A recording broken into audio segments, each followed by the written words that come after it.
extent they are not at all considering the transfer pricing, the core issue of transfer pricing.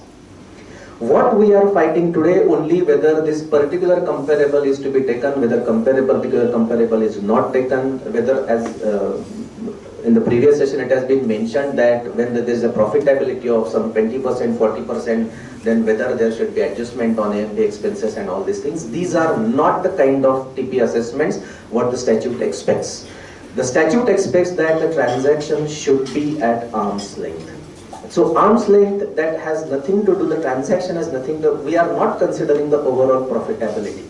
The overall profitability we are only considering in the safe harbor rules, we are considering in the APA and all these things. But when you are coming before TPO, we are not at all, really we are not at all concerned with what your profitability is. We are concerned whether that transactions is at arm's length or not.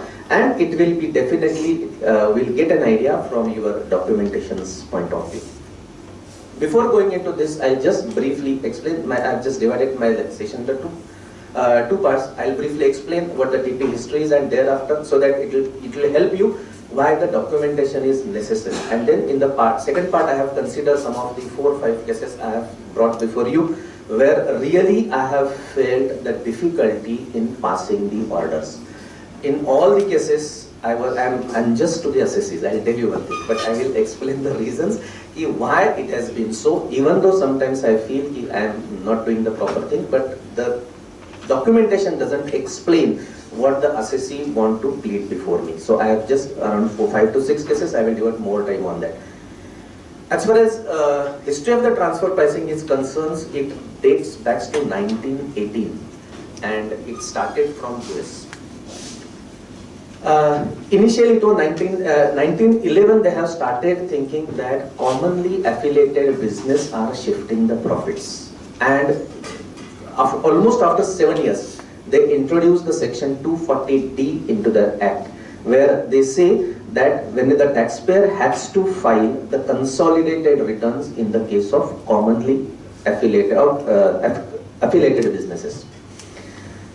After this 240D, then again the US IRS officers found that the assessee or taxpayers are not complying to that. Therefore, they have made further amendment in 1926 and they introduced the section 240F, where they say that the commissioners has the powers to consolidate the returns of income. So what the non-compliance we see from India, it is always there in the western side also. So it is not that Indo-Indians are not complying.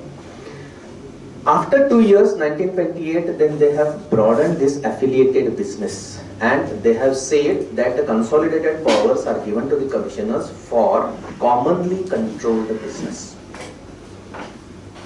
Even after they introduced the powers to the commissioners in 1928 for commonly controlled business, still there was a long dispute that how to arrive at arm's length price or how to arrive the fair price.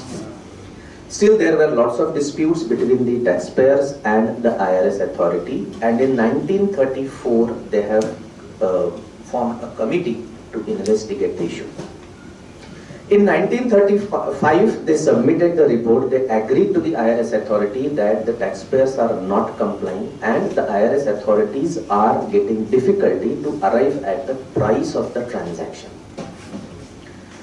With this background, then they concluded that then the price should be compared with the uncontrolled transaction. And this is what in 1935, the concept of ALP or the cup what we are referring to came into the or born in 1935. Even after 1935, still there were disputes what exactly the arm's length price means, how to arrive at that. And almost after 20 years, the IRS succeeded in the courts in just justifying that arm's length price is the correct price. So this is the first case, Hall versus Commissioner 32 TC 390, where the court has held that arm's length principle is the correct way to arrive at the transactions between the commonly controlled business. The second landmark judgment comes Frank versus Commissioner. It is about It distinguishes between arm's length price and fair market value. It says the arm's length price is different and fair market value is different. Arm's length price is the transactions between uncontrolled transactions. The fair market value may be the different one. The third landmark case is in the case of oil base, where the burden has been shifted from the tax authority to the taxpayer. That it is the taxpayer who has to establish their arm's length price or transaction of the price. And this is the Eli Lilly and Company. This is another landmark judgment which may be useful in the case of what we are discussing about AMP. That even if there are no comparables, you have to find out the arm's length price.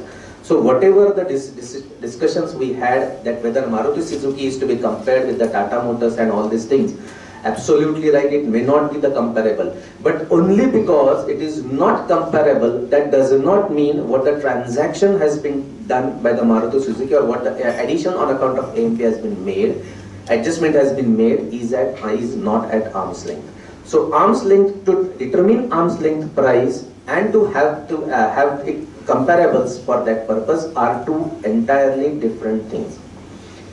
So in 1967, after arriving so much of decisions, again the US has formed some committees and they were having some problems again to how to arrive at arm's length price when there are no comparables. So after the discussion, they came out with 1968 with some of the clauses which say they have divided the transactions into the three types. One is the services, another is transaction of tangibles goods, and third is transactions of intangible goods. And thereafter they said you have to compare, you first divide these transactions into the three types and then you arrive the comparables and all these things. But still it was again not proper, because the tax authorities as well as taxpayers were finding the difficulties to arrive at. By that time there was a revolution in the communications, and multinational companies were forming their base into the various parts of the countries, and especially in Europe they have there is a lots of pressure from the European tax authorities to come to the conclusion that there has to be some uniform approach for the tax transfer pricing. And therefore for the first time in 1979 the OECD came out with these guidelines. They say that the arm's length principle is the appropriate approach to adopt in arriving at profits of related entities for tax purposes. The consideration of transfer pricing problems should not be confused with the consideration of problems of tax fraud or tax avoidance.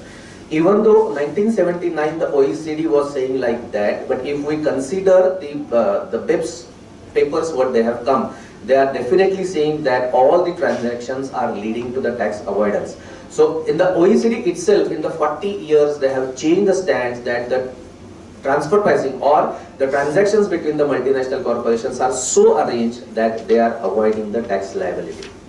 The ideal method is the comparable uncontrolled price. If no useful evidence is available, cost plus or resale methods are acceptable from an arm's length point of view. Profit comparison is only an indication for further investigation. The return of capital invested presents difficulties. Net yield expectations are too imprecise. Such methods may be used as a double check or as a solution in a bilateral negotiations among countries, and it is always useful to begin with a functional analysis. So this is absolutely the law. Whatever the functional analysis we are the sentence or whatever they have framed is still valid as of now. So this was the brief background about all this, and from 1979 I am sure you must have heard all the further developments. As far as India is concerned, India, the transfer pricing law, even though we read it is in 1961, but the first provision introduced in 1922 Act. It was introduced in 1939 by way of section 42(2). It says where a person is not resident or not ordinarily resident in the taxable territories, carries on business with a person resident in the taxable territories, and it appears to the income tax officer that owing to the close connection between such person, the course of business is so arranged that the business done by the resident person with the persons not resident or not ordinary resident produces to the resident either no profits or less than ordinary profits which might be expected to arise in that business.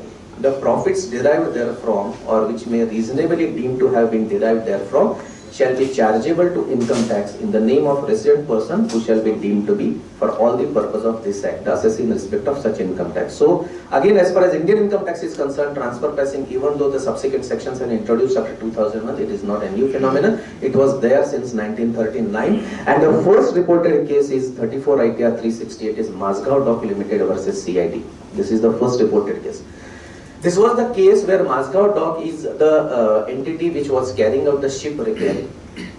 And it was basically, there were two stakeholders in that, two British companies were there, and this, the ship companies were there, they were sending their ships for repairing to the Mazgaon Dock, and the repair was done at the cost.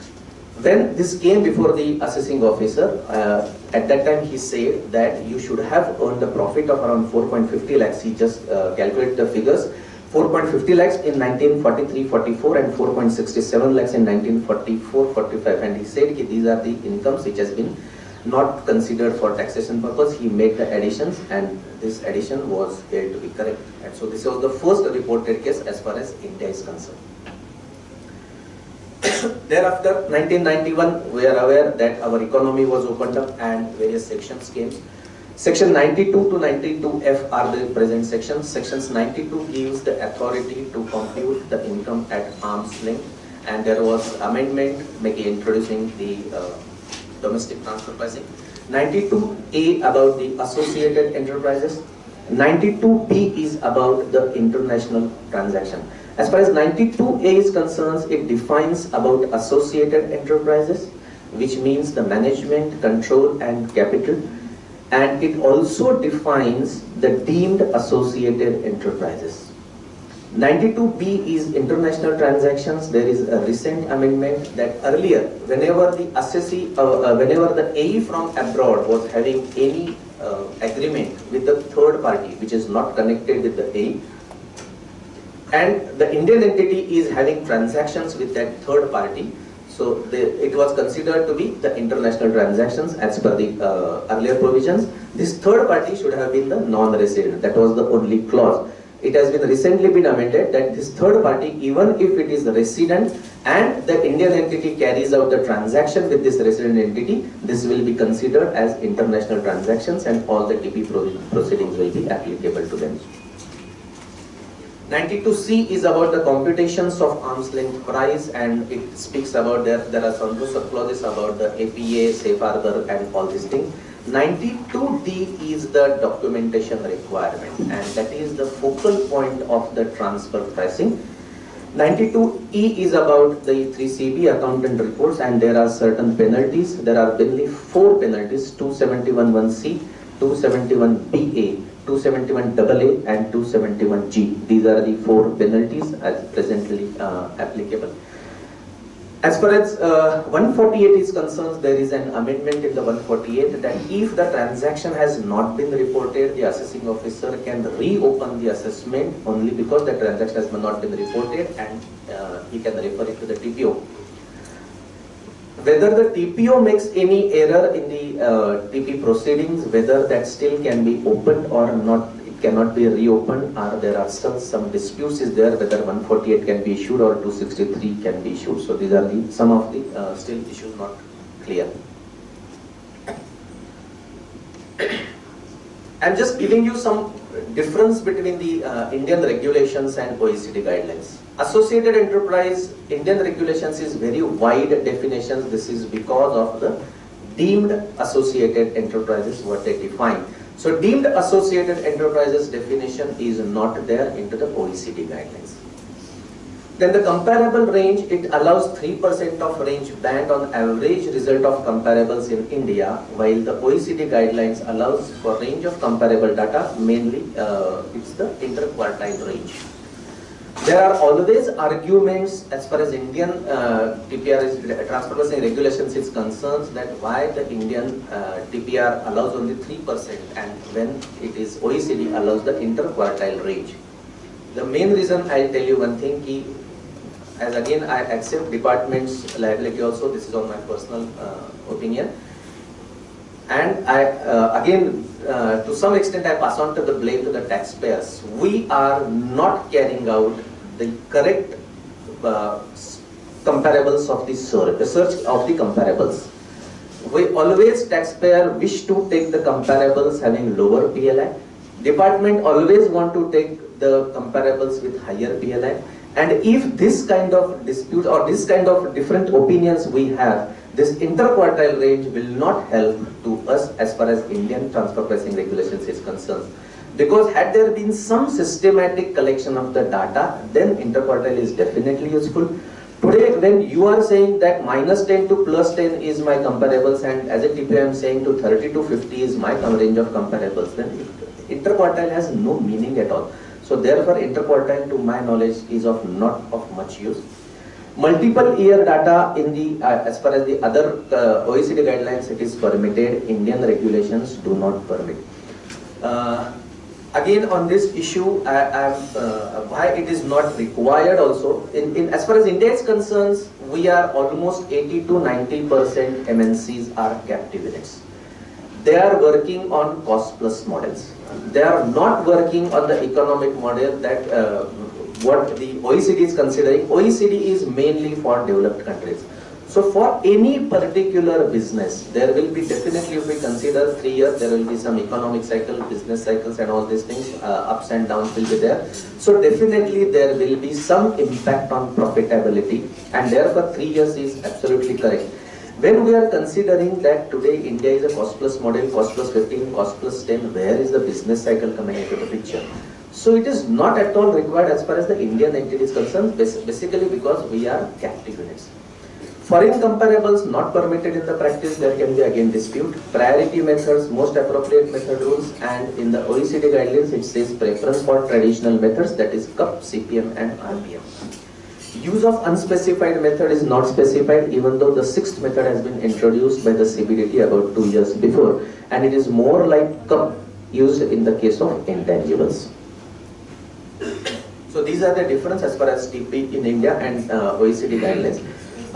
This is the Indian TP assessment and litigation processors. Whenever you are filing the returns to the income tax or assessing officer, they are, if the transaction is above 15 crores, it will refer to the TPO. TP will pass the order. You have the route either to DRP or CIT appeal and then tribunals and all these things. In the transfer pricing assessments, again, where?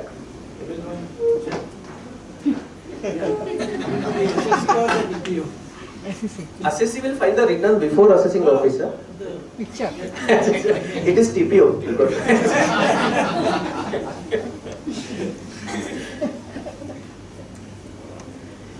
In the transfer pricing assessments, I'll tell you one thing. Again, even though the aggressiveness and all these things, even though we are, we'll keep it aside the issue, but main issue arises in the dispute is the issue in jurisdiction, issues in valuations and issues in allocation. These are the main 3 disputes arises into the transfer pricing assessments. That is why the documents are very much essential. As far as issue is jurisdiction is concerned, I will cite an example of US tax authority. In 2006, the IRS and GlaxoSmithKline Holdings settled a TP dispute covering 1989 to 2005 for $3.4 billion. The issue was the price charged by the GSK US by its UK-based parents GlaxoSmithKline PLC through its worldwide operating group for cost of the goods sold, royalties and other expenses related in part to the manufacturing and distributing the Zantac and other prescription drugs. So basically, all the research and development activity related with these drugs was carried out by the UK entity and it was marketed into the US activities. USA activities generated the profit and it was shifted to the UK entities by way of royalties and all these things. The issue arose before the US tax authorities that who should get the profit, who should generate the profit from this transaction. The US tax authorities say that even though the R&D has been carried out by the UK authorities, it is not because of the R&D the product has been sold, it is because of the marketing efforts that has been taken by the US persons of the company. It has got the success and therefore it has got the huge, US company has got a huge profit. So that is the FAR analysis what they carried out in the US, and that is the correct approach of carrying out. I'm not saying only because they have made an adjustment and it has been settled. But what they analyzed, what kind of the FAR analysis that US has done, and what kind of the FAR has been done by the UK companies. And therefore there is a long, this dispute was going long for almost covering 16 to 17 years, and it was got settled for 3.4 billion. So this kind of the jurisdiction issue arises in the case of transfer pricing. So that's why you may find that there are two different views of the TPO as well as of the assessees. Even in the AMP, there was some discussion that if, again I said 30% profit has been shown, so whether if we are applying the TNMM method, then after applying the TNMM method, whether adjustment should be made on the account of AMP expenses. Whatever your earlier speaker said, I do agree with that, but as a TPO I have a different opinion. When we are carrying out the TNMM analysis, we are not aggregating all the transactions. We are saying whatever the transactions you have entered into, whether it is at arm's length or not. If it is at arm's length, the profit is not the only criteria. Or had it been like that, the statute would have said that if you have earned 30%, your all transactions has been taken care of, they will be considered at arm's length. So that is not the case. We are analyzing each and every transactions what you are carrying out, whether it is above the line or below the line. So only my profitability is 30%, that means now whatever I am doing, whatever the money I am shifting to my parent companies, does it come at arm's length? That is the main issue, and to my opinion it will not be, because again there will be different aggregation of transactions and all these issues will come into the picture. So therefore my profit is at so and so percentage, and therefore all the transactions are taken care of is not a valid argument, is not a good argument.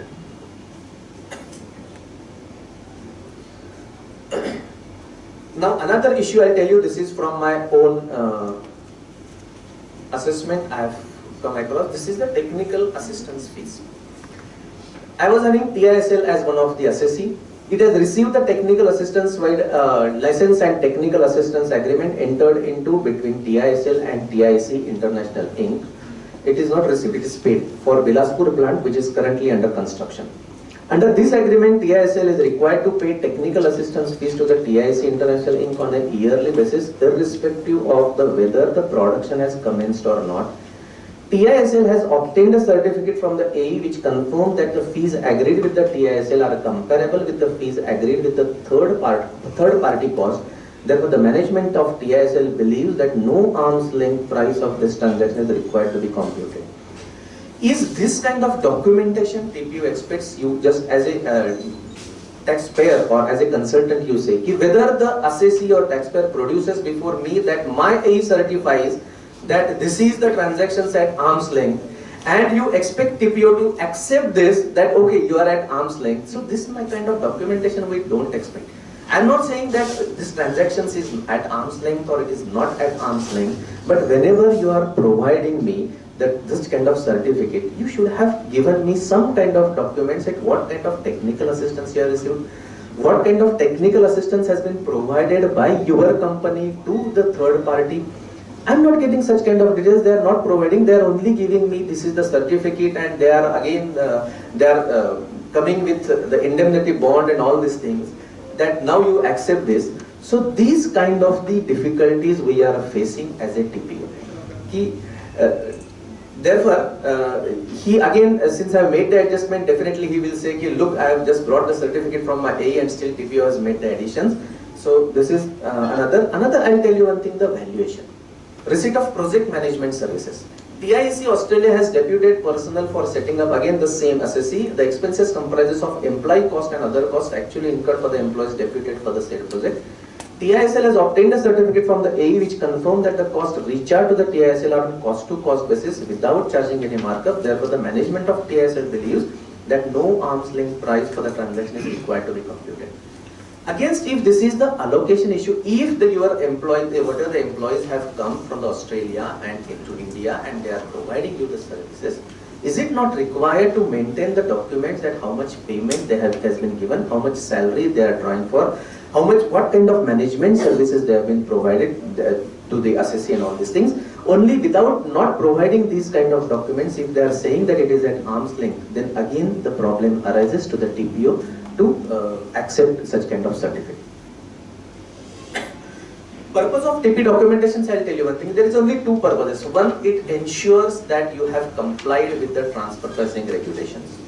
And another thing, it should help the TPO or the government authorities to ensure that you have not eroded the tax base. These are the two basic purposes of the documentations purpose.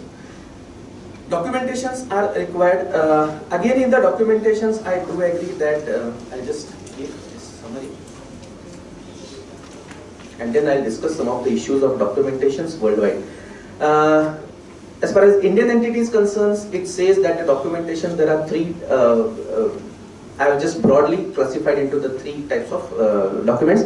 First is entity related, which is about the profile of the industry, profile of the group, profile of the Indian entity, profile of the associated enterprise. The another is price related, which says about transaction terms, functional analysis, economic analysis, forecasts, budgets.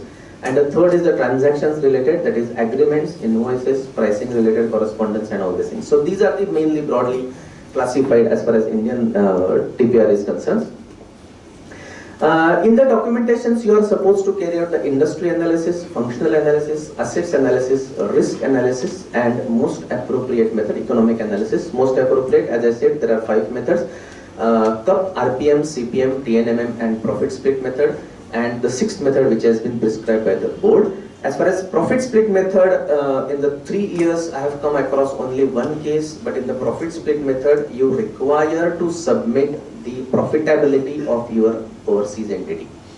So that creates some problems because there is a timing difference arises, because the profitability in the, it may not be whatever the financial year we have, they may not have the same financial year, so for some kind of difficulty arises in PSM. And since in my case they could not provide the data, ultimately from PSM we have shifted to TNMM. Assets analysis, functional analysis, I'll deal with you when I'll discuss with you some of the cases where I found very difficult to analyze the cases. These are the comparable uncontrolled price, cost plus resale price method. These are the traditional transactions method, and TNMM and profit split method. These are the transactional profits method versus the transactional method. As far as documentation is concerned, I know there are lots of difficulties only because there is no format has been provided either by the OECD or by the Indian TPR for maintaining the documents. Another difficulty arises is that almost for all the countries, documentations are specific to their domestic country's requirement. They are not considering, even in India, when we are asking for the documents purpose, we are not concerned if their overseas entities in US or UK, we are not concerned with what kind of TP compliances you are doing to, you are complying to. So we are not concerned. So almost all the documentation is with reference to domestic countries.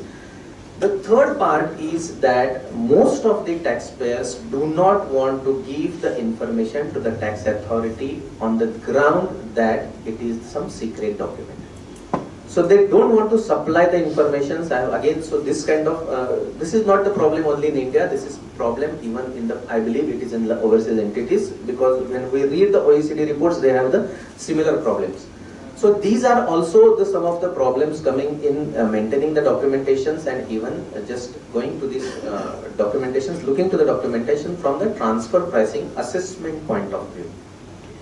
Another, my own judgment that the transfer pricing documentations, whatever are being presented before me, they are not giving me any idea about their global business. Nobody is providing me the global transfer pricing policy. Nobody is providing the business strategy. AMP expense, again I am referring to that it is quite possible that if some entity from the overseas want to make a business in India and they want to establish their product, definitely there will be some AMP expenses. Only because AMP expenses are on higher side, that does not mean that they are not arm's length. But there has to be some business strategy. There may be the business strategy for 5 years, 10 years, whatever may be the business strategy. But if the documents take care of such kind of business strategies, that we want to establish our product in India and therefore we want to carry out the AMP expenses higher, that could also be suffice reason for TPO to take into consideration. Only, again I am saying, only because my profitability is 30%, therefore my MP expenses should be accepted. This cannot be the logic. So these are the difficulties in the documentation, and in documentations there are various papers are going on from across the countries, even at the OECD level. Documentation requirements came from first time introduced by US tax authorities in 1994. Thereafter, OECD also followed on the similar lines in 1995, and from there onward there is a lots of research is going on what kind of documentations are suffice to present before the TPO, because whenever there is an increase into the TP documentation, there is always increase into the burden of the assessee financially and as well as others to maintain and all the other things. In 2003, the PATA came out with the two-tier structure. PATA that consists of Australia, US, Japan and Canada. They came out with a two-tier structure that they will maintain some master file for all these countries, and into the respective domestic countries they will maintain another set. Whenever the master file is required, they will produce before the tax authorities, otherwise they will produce only the domestic files, and they were having some about 10 sections covering 48 guidelines. Unfortunately, the taxpayers did not comply to these kind of provisions. A similar type of structure was also prescribed by the OECD in 2006. They also proposed two-tier structures for European entities, where they said master file is for the European nations, and for the individual country there will be another set of documentations. These documentations, they were not properly complied by the assessee only on the two conditions. The first condition, they said that even though we are maintaining the documentations in the two sets, the domestic tax authorities are asking for some more documents which are not part of these type of documents. So it is quite possible that TPO or the tax authority may insist for another set of documents, and this is again only because the transfer pricing is the fact intensive assessment. We cannot generalize that this kind of assessment that okay, the CALS is not comparable in XYZ, therefore CALS is also not comparable in all software companies, FCS. So this is not the general, cannot be generalized one. It has to be seen in each and every case. So coming to the documentation point, so even though they have recommended and they have tried that these kind of two-tier documentations, it has not been succeeded so far. In 2010, the OECD came out with the white paper on the documentation itself, and they have narrated the difficulties that are being faced by the assessee and that are being faced by the government authorities to assess the carry out the transfer pricing assessment. So these are the basically difficulties arising even at world globally, and it is not the issue. Again, I am just saying it is not the issue at Indian level. So Indian TPOs are not aggressive at all.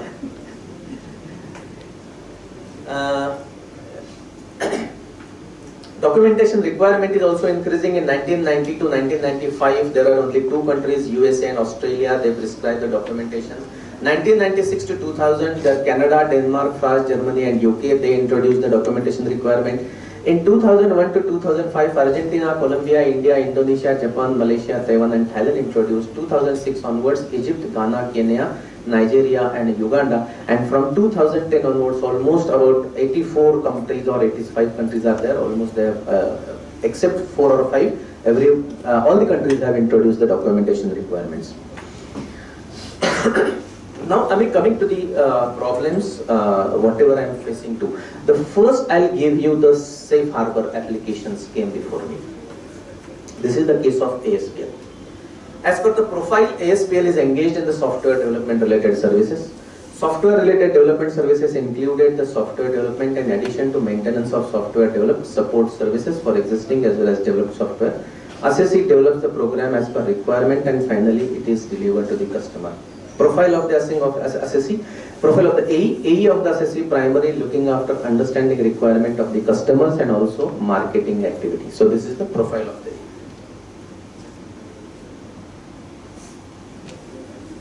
Assessee and its AE is having a revenue sharing model. 5% of the revenue is retained by the AE and for its operation in US. 95% revenue is passed on to the Indian entity.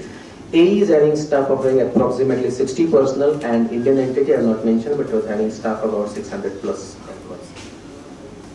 They came before me for safe harbor, stating that they have shown 20% profit and application should be accepted. Functions performed. End customers of the AEs are engaged in the financial services, health services, etc. Related software application development and maintenance activities are carried out by the group. ASPL undertakes applications programming using the software and so and so.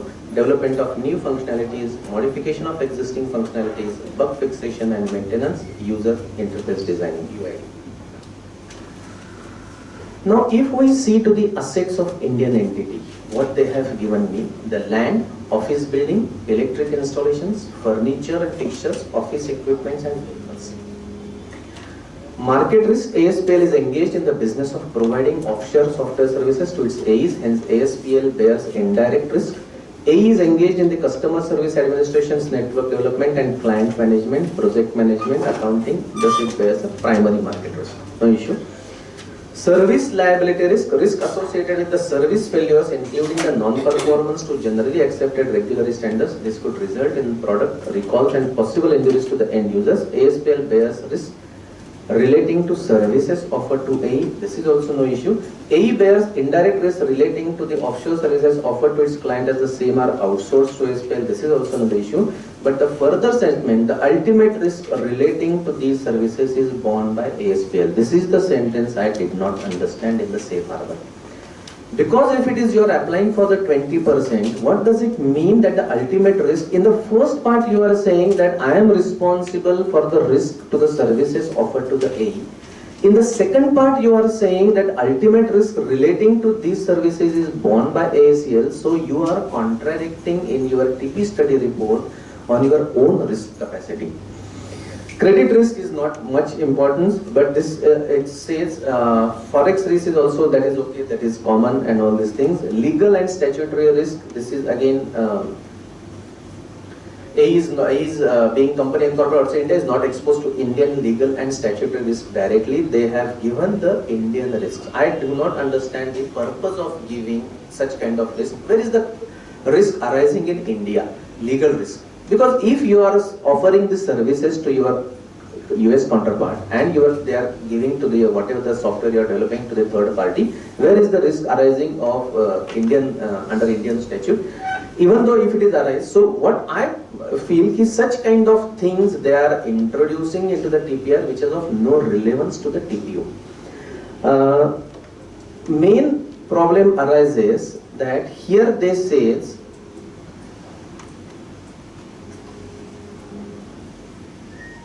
95% of the revenue is passed on the Indian entity and 5% is retained by the US entity.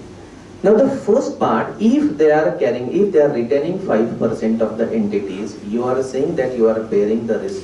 From the profile it appears that you are developing the software, then how you are the captive unit which comes for the safe harbor rule for 20%. I can definitely, they are saying that they are conceptualizing these things and marketing the things, that also I can understand. To some extent, okay, 5% is sufficient to understand the requirement and all these things.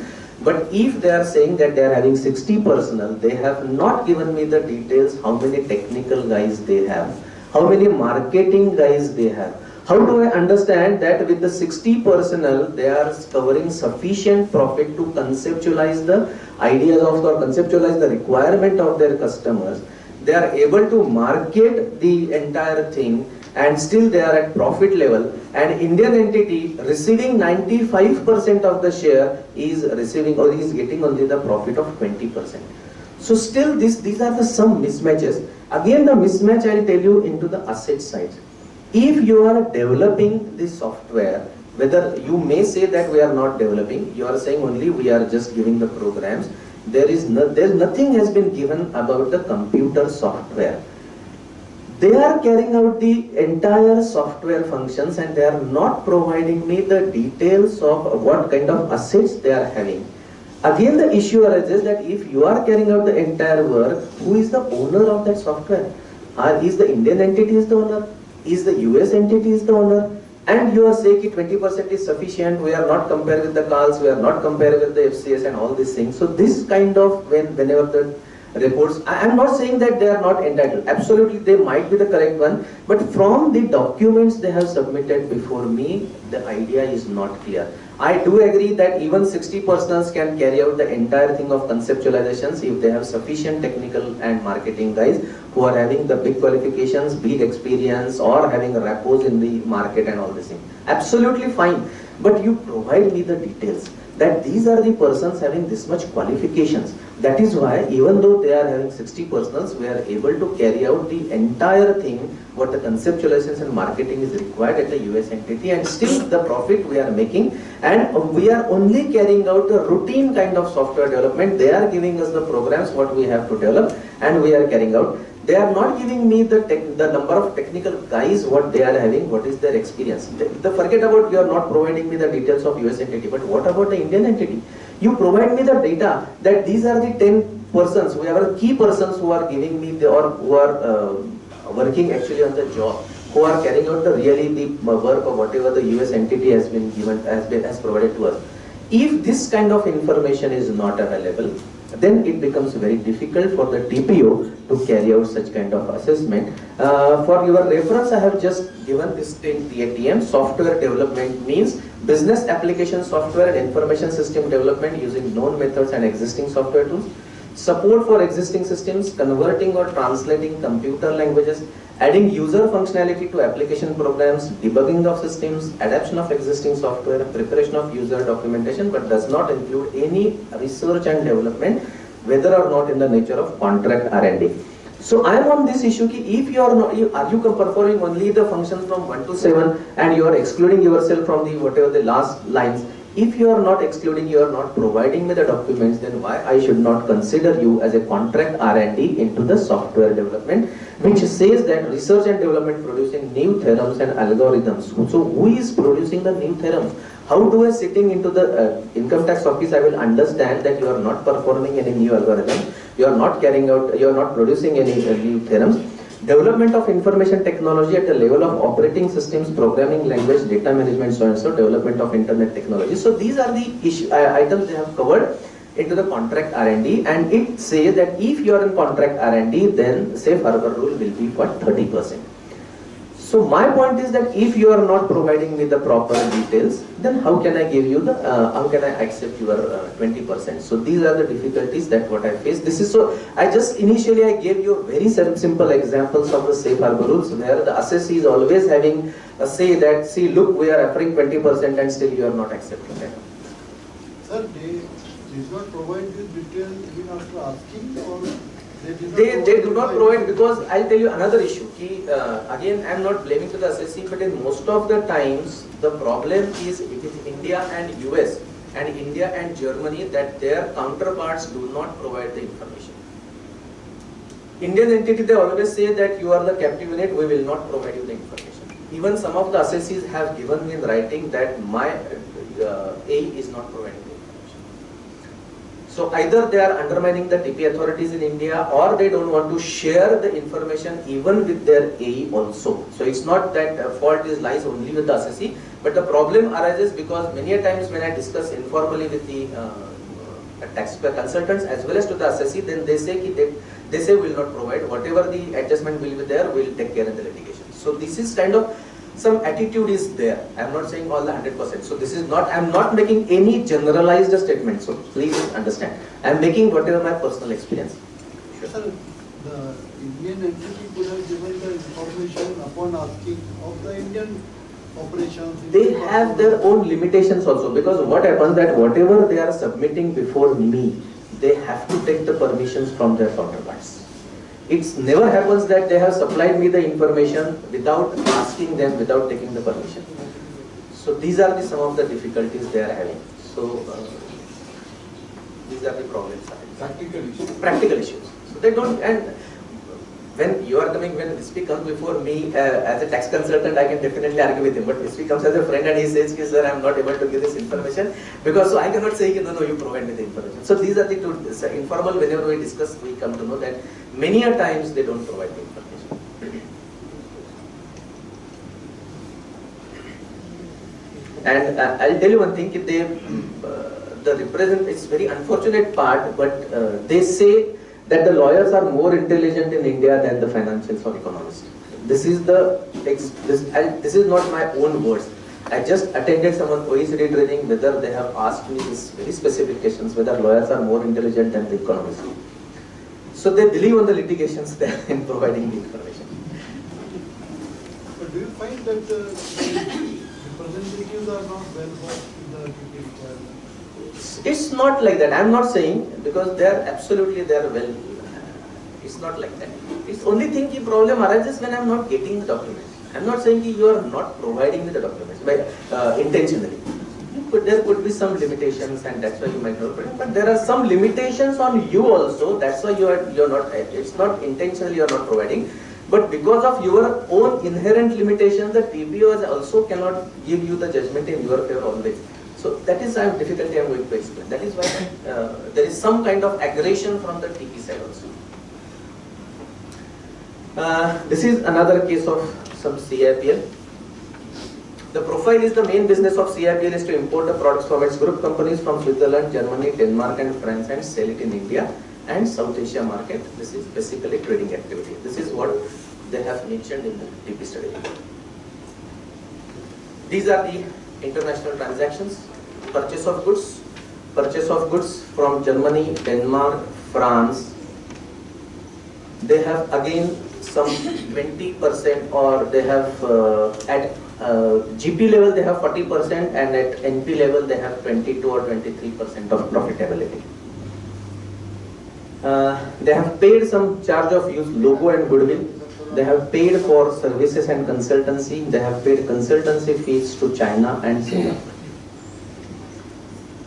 As far as functions performed is concerned, if you see the functions performed, R&D is by Indian entity, product strategy and design Indian entity, order processing by Indian entity, production scheduling by Indian entity, quality control by Indian entity, warranty Indian entity, advertisement local, distribution network, sales and service I can understand, but I did not understand what does it mean by R&D and product strategy design when you are only a trader. So when I ask you what kind of R&D you are performing here, then they give such a vague explanation that it becomes very difficult to understand what kind of product strategy and design you are maintaining. Had it been there only one AE who is manufacturing, you are purchasing the goods from 3 different AEs, and are you designing your product for all the 3 AEs? Then how, as a TPO, it becomes very difficult for me to understand. In the fixed assets, they say they have only fixed asset yes, HR yes, trademark and brand name no. So if you are carrying out R&D, if your product strategy and design is yes, then why you are saying no to the trademark? That is also another my query. Why you are saying no here? In the asset side, they have computer software, furniture, office equipments. This indicates again they are not carrying out any manufacturing activity. Market risk is equally assumed. Product risk is no. So with this background that you are carrying out again product strategy and design and you are not assuming the product risk, how can this two will go together? Legal risk is yes, political risk. What is the given point of political risk? So they are just only filling up the pages what I sometimes feel, just to add some risk and all these things. So this is nothing more than that. The issue is status of goodwill and logo fee what they have paid. Sorry, Sure. go back to that slide. No, Which one? Risk. Okay. Right. So if you say market risk is equal, Huh. so that means, I just tried to Yeah, give sure. a proposition. So that means the manufacturer takes the risk of selling, of manufacturing, and I take the risk of stock and selling. Nothing. For market risk, I have no Correct. issue. So Absolutely. therefore- Market risk, I am not the issue on the. I have issue on the Product risk. Product risk. So the product risk should go to the manufacturer. Exactly. But when you are saying that I am having the functions of R&D and product strategy. So do you not believe that this product design and R&D is superfluous over here? I do not know how. That is okay, but they should accept that a TP proceeding that it was typographical error or we have just copied paste from somebody, at least they should accept at the proceeding level. I don't mind at all. But if you are defending that whatever we have given is correct, so that becomes difficult. No, then there is a disconnect. Obviously, yes. That's why I asked whether the AR authorized representative is not well known to the people or Many a times what happens, I'll tell you one thing, that cases comes before the TPO almost after 2 years or 3 years. The report has been prepared by somebody else, consultant is somebody else after 3 years. So he cannot comment on what the report has been prepared by the previous consultant. So these are also again some of the difficulties. It's the practical difficulties. Sir, is it a case that because you said in your example, this is a trading organization and it incurs the R&D function, so whether it amounts to contract manufacturing? That is okay. If it is contract manufacturer, that is okay. From the but financials, it is not appearing that they are a contract manufacturer. No land building, no land building. No land, that's what I'm saying. It is not appearing from the asset side also that they are carrying out any manufacturing functions, but they are again this kind of arranges. This is another point because there is no addition as far as the import is concerned because anyway profit was a good one, but the problem arises in giving the logo and goodwill. Service and consultancy fees. If you are carrying out the marketing activity, at least I should know why you are paying the goodwill, logo and goodwill. Logo because you are anyway marketing your own product. So what kind of fees you are remitting to them? Only because my profitability is 25%, I should able to just pass on the money to them. This logic will not work. As I said in AMD also, this logic don't work in the TNMM method. That only because my profitability is 25%, so we accept all the transactions, whatever the goodwill I pay, whatever the management fee, finance fees we are paying, you should accept it at the arm's length level because these are the fees we have to again determine the arm's length price. It doesn't work for trader. It doesn't work for trader and it doesn't go. That's what I'm saying. What kind of consultancy is that? Quite possible that a consultancy they might have received for the just giving the training for the marketing and all these things. Because what happens in the specific goods, there is quite possibility that this is the specific good, and we want to introduce into the Indian market in such a way that there should be some, they want to widen their customer base. That is quite possible. Take example in the Colgate, we have almost 60%, and if some other paste comes into the India, they want to establish their base, they want to widen the base. Definitely there will be some consultancy for the Indian parts is concerned that this is the way we will go, this way, that way we will go. So there, I'm not denying that there is a consultancy, but you should able to explain me, you should produce me the global transfer pricing policy, you should give me the document that this is the reasons we have paid the consultancy fee. Sir, in case we assume this to be some kind of a typographical error or something, and if it is not accepted per se by the AR, so would that even tantamount to levy of penalty as well for furnishing inaccurate particulars?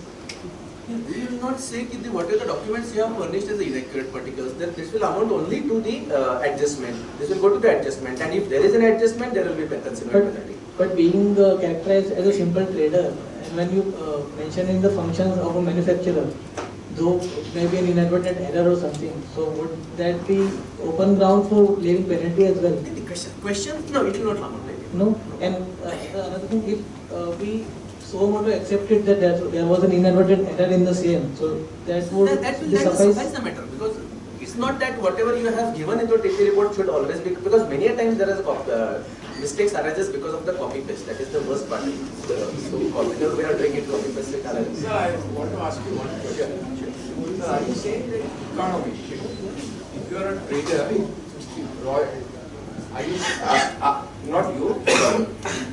Is the proposition that if you are a trader, you cannot pay logo and goodwill charges economically? As far as logo and goodwill, there has to be some reason why you are paying for that. Because see what happens, logo in the always there are 2 points. That first, I am bringing the goods or I am manufacturing the goods. I am putting the logo and I am selling it.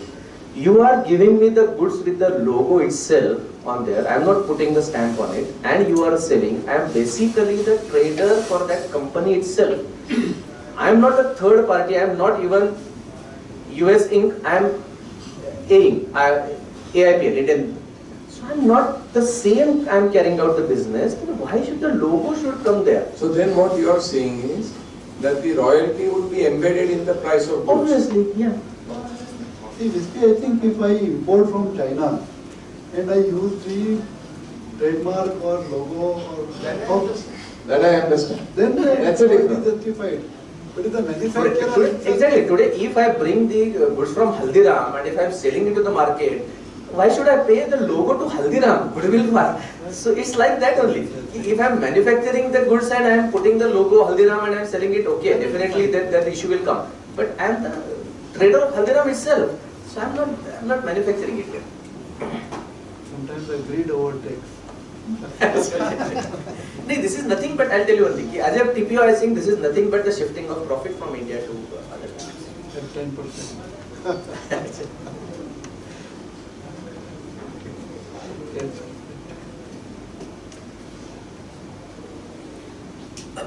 This is one of the SQL breweries which is in favor of the department. That's why I just wanted to mention this decision, which says that at the RBI at the time of giving such permissions would not keep in mind the provisions of the IT Act, and that is the function of the income tax authorities, and cannot be validly go into such an issue when a proper mechanism is provided under the provision under the IT Act and rules for determination of the AFP.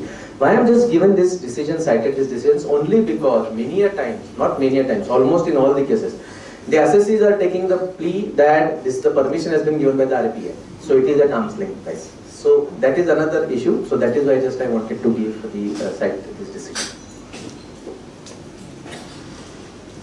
This is another case, NSSPL. The profile of the assessee is engaged in the business of procuring vegetables and flower seeds primarily from the group companies. Functions is to identify the customers in India, demand forecasting, placement of order, import administration and clearances, inventory management, packing. R&D, they have very specific comments. Seeds imported from foreign AEs does not work under Indian climate. Therefore, R&D work is performed in India, and accordingly seeds are imported after ascertaining that they have been grown in proper climatic conditions. To this extent, there is absolutely no problem because the seeds, every country has its own climate. They have the transactions, purchase of trading material, sale of trading material, management fees paid, and services available. So these are the different functions they perform. As far as the risk is concerned, market risk, entire Indian entity is bearing entire risk, no issue. Product risk, entire risk, to some extent I can definitely understand. So as far as the risk is concerned, we have no objection. But what my objection was, they have used the cup method. While benchmarking these transactions, they have used primarily cup method, and alternatively they have used the RPM. My issue was how a cup method can be applicable in the case of the seeds of which the R&D has been done in India. So it is not the case that the overseas entity has sold the similar goods to another Indian entity in India, and they have sold the goods to the AEs also. Whatever their overseas entities, they have around 5 to 6 various branches into the all different countries, and they are carrying out, again they have their own R&D facilities. They are carrying out R&D and they are selling the goods to the different AEs. There is no instance where the goods of Indian, what they have sold to the Indian entities, has been sold to any other country also. There is no similar circumstances they have brought where another, so external come, I want whether the similar, there is a transaction between two different third parties. So if you are carrying out your own R&D, if you are selling the goods, how can the cup be applicable? Only because they have sold cotton seeds to Pakistan and cotton seeds to India, does it mean that it will amount to cup? So these are the difficulties arises, and if the cup, what we are saying that the cup method is applicable only when there is a no difference. This method will be the most direct and reliable method of determining the arm's length price. If there is a minor difference and differences are definite and quantifiable, still cup can be used. So if there is some difference that whatever the goods has been sold to another party is on FOB, CIF, CN basis, or transport cost has been borne, so we can quantify and we can determine the cup. More than minor differences, then if it is reasonably ascertable, these differences are definite and can be reasonably ascertable, then only cup can be used, and material product difference we cannot use. So the assessees, whatever the examples he gave before me, they are coming under the last two things, more than minor difference and material product difference. So if there we cannot make any reasonable adjustments, we cannot apply the cup to the transactions. Assessee was aware, that's why he said that is why we have used the RPM as an alternate method. So I again understand the logic behind such kind of defense, that when you are aware absolutely that cup is not applicable, why are coming even in the TP study report that cup is I'm using as a primary method. So these are some of the strengths and weaknesses I have already given. I am not going into the details because I think it is already 1:15. Dinesh, how much time we have? Another 5 minutes.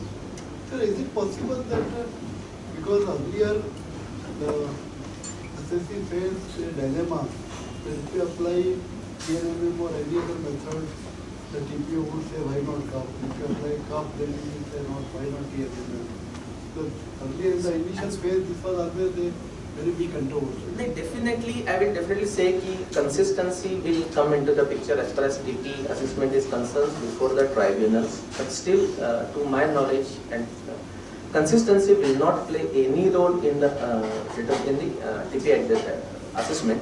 This is because if you have changed the function, or if there is a change in the assets risk anywhere, we cannot say that the TNMM has been applied previous year, therefore TNMM will go. It is quite possible that in the previous year, the TPO might have accepted cup. I am not saying. He might have accepted because of a number of things, because he might not have understood or the facts were different. So it is not that what I understand the issue. I'll tell you one thing, even if I assess the same case for the third year, I find it something different. So it's not that earlier the TPO might have accepted the cup and therefore I am using the cup. But when you are presenting your TP study report, you don't go by what the TPO says. You go by your own FR analysis. That is the stand you can take before at a time of assessment. That look, TPO has accepted, we accept this. But that is not the primary reason in the TP study report. This is what I believe. Then alternatively, they have also argued for RPM. RPM also I have some differences because of the R&D function what they have performed. If the assessee is purely the distributor, definitely RPM will work. If my pricing depends on what kind of R&D activities I am carrying out, then how can RPM will be considered as a best suitable method? So this is also another difficulty what we face. And ultimately we have to carry out on the TNMM level and there was some adjustment. So cost plus won't work? Cost plus because we are not manufacturers. No. It is being manufactured or it is being grown into the position. When I am producing these seeds which are of a different quality, it is a processing function. Okay. It is a processing function. Okay. Is it possible? I am only hypothetically, just for the sake of for the audience to take advantage of your knowledge. So CPM will not work again because whenever you are doing the prices, the R&D item will be below the line. So definitely it will have impact on your pricing policy. No, so you take R&D as a part of the direct and indirect cost of production. Definitely, if this kind of arrangement is made, definitely there will be. But in CPM, again the problem will arise in finding the comparables. I agree with you. But comparables having R&D. Comparables having R&D, you cannot compare with the function or pure traders. But this think CPM can be applied only if the Indian entity is the contract manufacturer. If the foreign party is the manufacturer, Indian party is the trader or distributor, how can CPM be applied? No. I only try to bounce an idea so that everyone can participate. So that's the main thing. So what I am only trying to say is that is your method that rigid, that if I carry out the function of processing, whereby I am adding value, and cost plus allows value to be added, merely because I supply to a third party and I don't supply to an AE, does the cost plus method break? Then Mr. Kulkarni has answered that it is possible to apply, provided you have the similar comparable of profitability including R&D. There would be some flexibility possible. Could be quite possible. In this the research and development is primarily what is my requirement in India. I am basically Yeah. specifying. Basically, they were doing whether that whatever the R&D mainly they have carried out on the percentage of yield in the outside. Only thing is whatever they have developed the grown seeds were grown, whether they will be applied or whether the same kind of yield they will get in India under that climatic condition. So they studied under various climatic conditions and they give the feedback. So R&D is not per se R&D as such, but they are giving some tests and all these things whether this yield will, whether this seed will be okay in India or whether still you need to carry out some further changes in that. So this kind of R&D they carry out.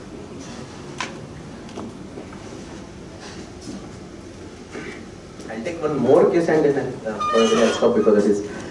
I am aware. One last question. Okay, sure.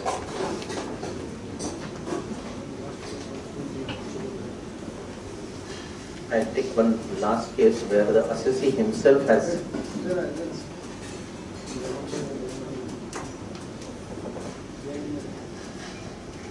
This is the case. ASGHPL is engaged in the business of manufacturing sheet metal stampings and assemblies for automobile industry. SGHPL acquire raw materials and other technical assistance from its group companies. The sheet metal stampings and assemblies of SGHPL are used in the manufacture of various models manufactured by GM and GM. This is the profile of Indian entity. This was the international transaction that they purchased some CKD materials from their aides. They have purchased some tools. They have paid some royalties for technical know-how, consulting, engineering services. They have the functions manufacturing, supply and after-sale service, the greater responsibility of Indian entity. So this could be, I believe, manufacturing could be because of the Indian operations what they carried out. Design and development, greater responsibility of the AEs. General functions, corporate strategy, Indian entity responsibilities, imports, very less dependence, exports, very less dependence means import what a component. I just presume that they are nothing to, their AE was providing all the imports. Exports, greater responsibility, assets employed, sole responsibility. Manufacturing and quality of risk is Indian entity, there is no issue. I was again on the issue technology risk. Why it is yes to the Indian entity? Because if you are paying royalty for the use of technical know-how, if you are providing consultancy engineering services to your AE, you are purchasing raw material from your own AE, then how the technological risk is borne by the Indian entity? Capacity utilization risk is okay, foreign exchange no issue, market risk also there is no issue. Assets, land and building.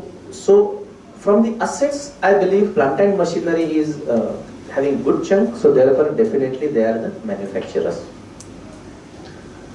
Assessee, in the TP study report, you will be surprised that he used the CPM as primary method. Alternatively, RPM has been used. TNMM has been used. TNMM has been used with the Berry ratio and TNMM has been used with the capacity utilization. So these all 5 types of methods he used in the TP study report.